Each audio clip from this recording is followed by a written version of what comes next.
Bonjour tout le monde, alors aujourd'hui je vous retrouve avec une nouvelle vidéo dans laquelle je vais vous parler de mes conseils pour rester organisé dans votre quotidien et ne pas se laisser dépasser par les événements. Mon premier conseil serait de faire des listes. Alors ici vous voyez différents exemples de listes, par exemple les différentes séries que je peux regarder.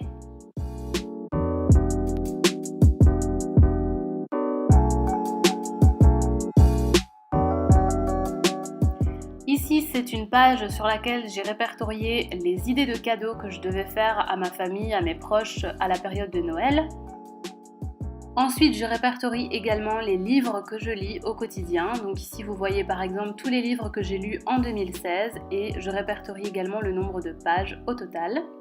Et enfin, une liste très importante à ne pas négliger, c'est la liste de vos objectifs. N'oubliez pas non plus une liste de courses, ça peut s'avérer utile au magasin parce que parfois on ne se souvient pas toujours de tout ce dont on a besoin et quoi de plus ennuyant que de rentrer chez soi et de se rendre compte qu'on a oublié la moitié des choses.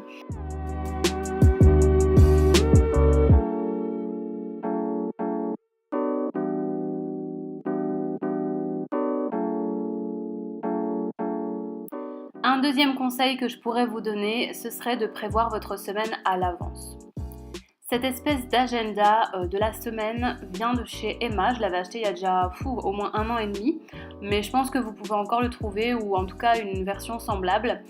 Et je le trouve super pratique parce qu'on a vraiment une visualisation de toute la semaine et voilà, ça permet de vraiment se rendre compte des choses qu'on a prévues de la semaine, les choses importantes.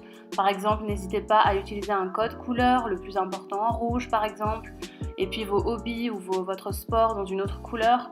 Et au fur et à mesure, vous pouvez rajouter des petites choses en fonction du temps libre qu'il vous reste. Et enfin, mon dernier conseil, mais pas des moindres, c'est de vous munir d'un bon agenda détaillé, complet, avec les tranches horaires indiquées. Maintenant, si vous n'êtes pas vraiment papier, n'hésitez pas à noter vos rendez-vous dans votre téléphone. Je pense que c'est vraiment hyper important et ça permet de ne pas se retrouver au dernier moment et de se rendre compte qu'on avait un rendez-vous. Voilà, ça permet de ne pas être pris au dépourvu. Voilà, c'est tout pour aujourd'hui. J'espère que la vidéo vous plaira et que ça pourra vous aider à mieux vous organiser au quotidien. Moi, je vous dis à très bientôt dans une prochaine vidéo. Ciao!